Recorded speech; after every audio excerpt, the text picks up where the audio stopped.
The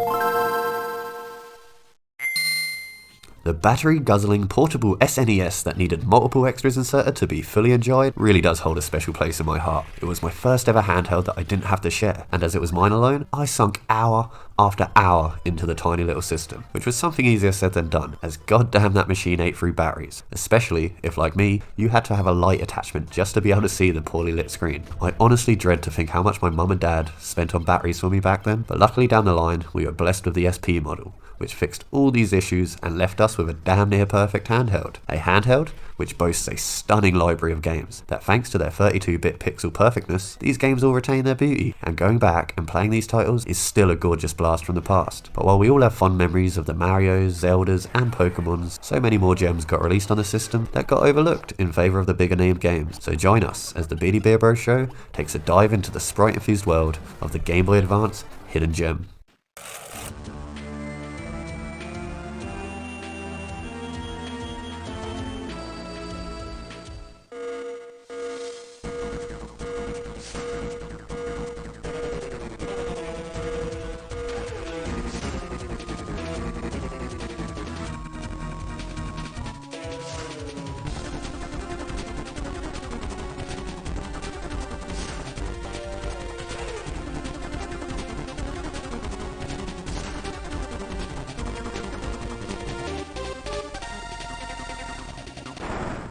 He's part cop, he's part ninja, he's Ninja Cop, and he's here to take down some ninja terrorists. The awesome silly title and plot accompany a game that feels like a massive love letter to the golden days of games like Bionic Commando and Shinobi. The core gameplay is a blast and sees you using a typical ninja arsenal of swords, shurikens, powerful magic spells, and an awesome grappling hook that you will need to use to their fullest to take down all the well-crafted enemies and bosses that the game throws at you in its lengthy 20+ mission campaign. The graphics and music absolutely slap too and will hit you straight in the nostalgia. The gameplay is challenging but still feels fair, which is mostly down to the extremely tight controls. If you've ever wanted to play as a fireball lobbing ninja who's also a cop, then this is the game for you.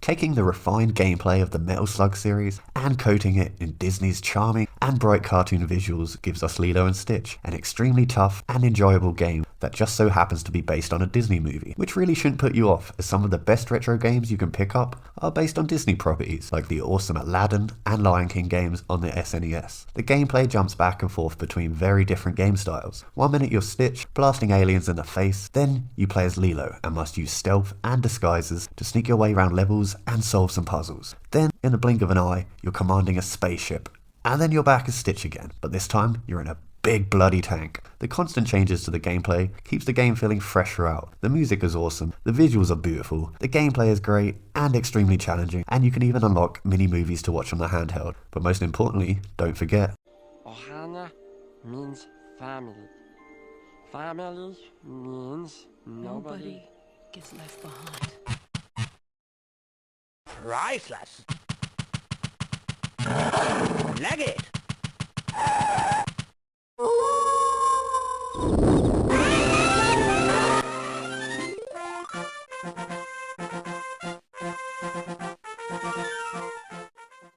if you grew up with Nintendo's older consoles, you will have some fond memories of the Rare and Nintendo partnership that brought us some of the best titles for the Nintendo 64. But it's really weird that Rare's fantastic contributions to the Game Boy Advance's library don't quite get the same amount of love. But that's a shame, and leads us to Sabrewulf, a reboot of the 1984 ZX Spectrum game, which has you playing as Saberman, as he must retrieve broken pieces of an amulet so he can lock away the dastardly thieving Sabrewulf once again. The gameplay is a mix of platforming and puzzle solving, where you must use a wide array of animals to help you through each level. It's all standard stuff, but the game is infused with Rare's imaginative visuals, fantastic gameplay, and charming sense of humour that elevate this game far beyond its simple nature.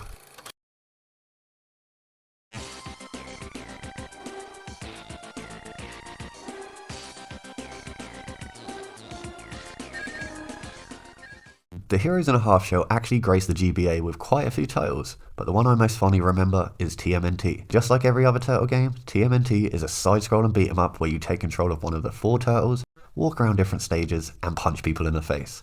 But this time, there's a fleshed out upgrade system, some modern combat mechanics, and some side deviations that let you explore the turtle's lair and the city streets. The game is simple fun at its finest. It's well animated, it's bright and colourful, and the combat is responsive and tight. The game also has a ton of collectibles and enough nods and winks to the turtle's lore and history to keep even the most die-hard of fan happy. Side-scrolling beat-em-ups don't get much better than this.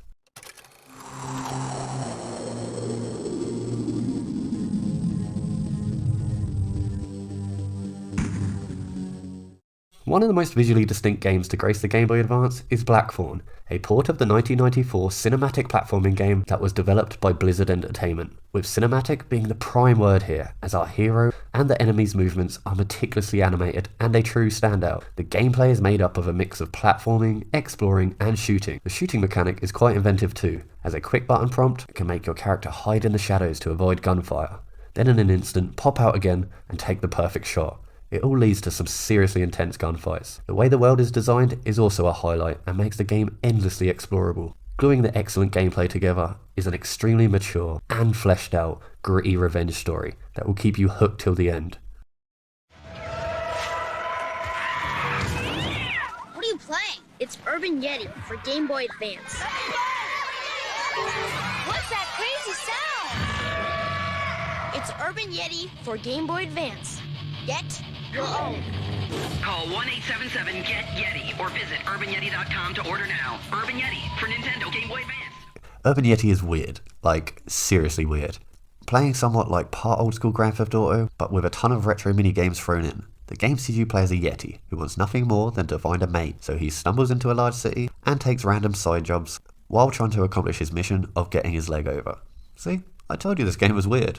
But that level of oddball insanity is exactly why this game is on the list. Exploring the city is a hilariously insane time, as basically everything in the game just wants to kill you. But luckily, you have extreme Yeti power, and you can just yeet most things across the screen. The mini-games are bizarrely random, and the game is pretty ugly. But honestly, that's exactly why you should pick up this game, as it's an experience like no other. In a place not too far from here and now, the end of the world approaches. The undead appear, breaking the natural cycle of life and death. The evolution of species ceases, and one by one, they become extinct. Boktai lives rent-free in a large space of my brain dedicated to gaming, mostly for its weird cartridge that included some sort of solar power technology that meant the more sun the game cartridge was subjected to, the better your gaming experience would be, which I always found kind of funny, as the original GBA's model was basically impossible to play in sunlight, as the screen was so piss poor, leading to many of us having to buy an ugly light attachment. But ignoring all that, Boktai is still one of the best and most innovative games to ever be released on any platform, and that's probably due to the fact it was brought to us by the crazy mind of Metal Gear Solid's Hideo Kojima. The game sees you play as Solar Boy Django, who has a unique gun that has the ability to take down all the vampires that have infested the game's world, but the gun is limited to the amount of sunlight the game's cartridge can absorb. The more sun the game absorbs, the more powerful you'll be, but be careful, as too much sun can overheat your weapon. There really is no experience like it.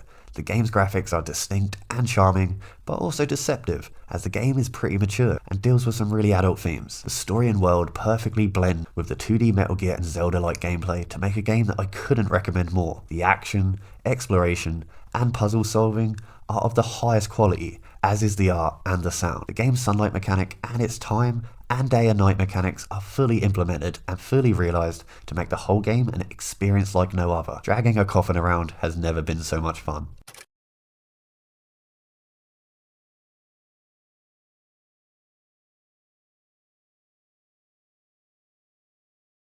And lastly, we have a game that I have so many fond memories with, and that game is Star Wars Revenge of the Sith. The game is not only absolutely gorgeous, featuring some of the best pixel art to grace the handheld, its gameplay is also flawlessly smooth and well fleshed out. The game takes the classic side-scrolling action of games like Streets of Rage and infuses it with all the Star Wars goodness you could ask for. Lightsaber combos and devastating force powers are at your disposal and are beautifully animated. The whole game can be played in co-op too, which is always an added bonus and makes the game even more fun, especially if you ramp up the difficulty. The game's music and sounds are all ripped straight from the movies, and the art and visuals feel like they were ripped from the incredible animated series. A standout for me was the fact that the game's upgrade system encourages you to incorporate style into your gameplay. Deflecting laser blasts and taking down enemies with flair will reward you more XP which you can use to upgrade yourself into the ultimate Jedi Master.